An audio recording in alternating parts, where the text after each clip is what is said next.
Hi, Gene Burnett from GeneBurnett.com. As you can see, our all-weather Tai Chi year is continuing. We've had a very cold and unusually snowy winter here in Ashland in southwest Oregon, but we continue because that's what we do.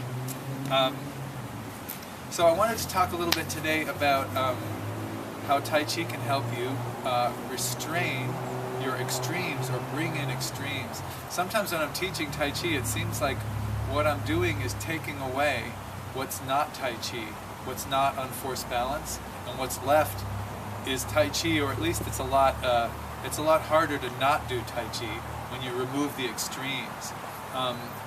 By extremes, I mean that each part of your body has a job or a function that it's mainly adapted to do.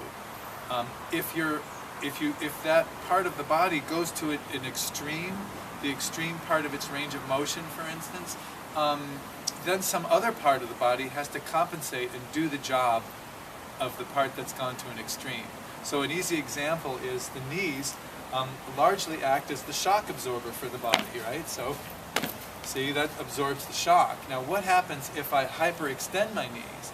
If I lock them and take them to the extreme, and I walk kind of like this, or I'm just kind of in general stiff leg like that, now the lower back has to become the shock absorber. And the lower back is not a good shock absorber. It has a tiny little bit of shock absorbing capacity, but not anything like what the legs do. So, in a sense, you can look at Tai Chi as kind of like forming a union, like a labor union for your body that makes sure that each part does its job and not the part of the other parts of the body. So the knee union is saying, hey, the knees bend, they do not hyperextend. They're the shock absorbers, they're not stilts, right? So the more you rein in those extremes, the more each part of the body can do its thing without getting in trouble, without getting other parts in trouble. So how do you know when you're at an extreme? Well, in some cases it's obvious, like if my legs are locked, I can't bend them, I can't straighten them anymore. But that's really a key. The question you want to ask is, can I continue doing what I'm doing comfortably? If you can't continue what you're doing comfortably, you've reached an extreme.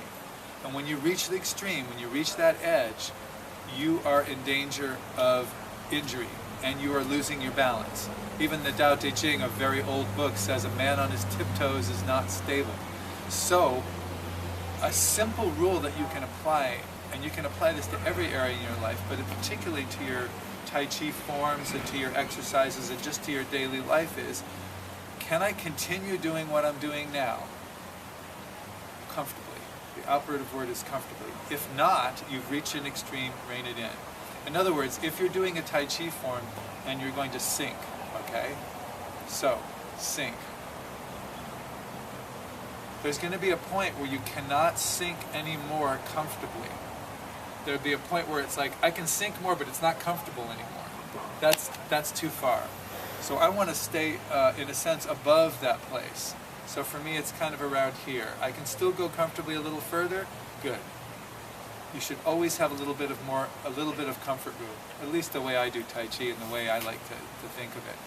When I'm rising, when I'm coming up, if I go to this point here, I can't come up anymore. Even here, it's like it's starting to get uncomfortable. It's starting to reach the point where I can't straighten them anymore. So, you never want to rise or sink or reach or inhale or exhale or eat or work or do anything to the point where you can't comfortably do more. Always give yourself a little bit of wiggle room, almost like a minimum balance bank account where you have a minimum balance and you can't go below that without a fine. Like you always have to have $200 in your account. Well, think of it as always having to have 20% of your range of motion there. If you always have that 20%, you've got some wiggle room. Like if you were sword fighting on the edge of a plank and there was a bunch of sharks behind you, you would not put your foot on the very, very back of the plank and defend from there because you've got no wiggle room. You can't retreat. You fight for this part here so that you can go back a little bit and then you can go forward, right? Leave yourself that little wiggle room. So if you leave yourself that wiggle room, each part of the body is going to do its part, and it's less likely to do the part of some other part of the body. So, you know, when our shoulders come up, it's like, can they go any further? No, they cannot. So if your shoulders come up a little and then roll down, see, this is fine. But as soon as I get here, I'm uncomfortable. I'm at the absolute range of my motion.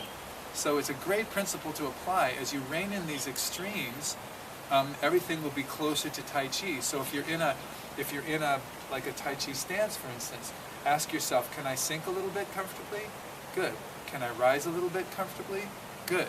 Can I reach a little bit comfortably? Good. If you've just exhaled, can you comfortably exhale a little bit more? Or have you reached the extreme? If you reach the extreme, chances are you're not in a responsive, alive, unforced, balanced, Tai Chi-like state, ready to deal with change and ready to deal with the next thing. Chances are you've emptied out one of your ranges of motion or one of your areas of possibility. So it's a really nice thing to think about as you do your forms. Can you continue doing what you're doing a little bit further? It's good to test your limits. I mean, having said all this, it's good to test your limits. It's good to know where your extremes are, but it's not a good way of life if you want to be healthy and happy. If you're always pushing yourself to the absolute extreme of what you possibly can do, going past your discomfort level to the absolute limit all the time, see ya in the hospital because you're going to get injured and you're going to need some surgery at some point. So just a little tip from me to you. Hope you have a great new year coming up. We just went over 500 subscribers this year, and hopefully we'll get another 500 this year and let these ideas go out into the world.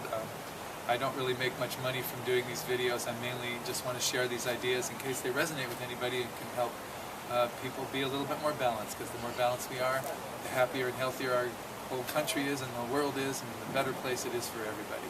So thanks for watching, appreciate it. If you like this kind of thing, do subscribe to my channel or visit Burnett.com for more information. And I also have music and nature videos and all kinds of good stuff here. So thanks for watching, much appreciated.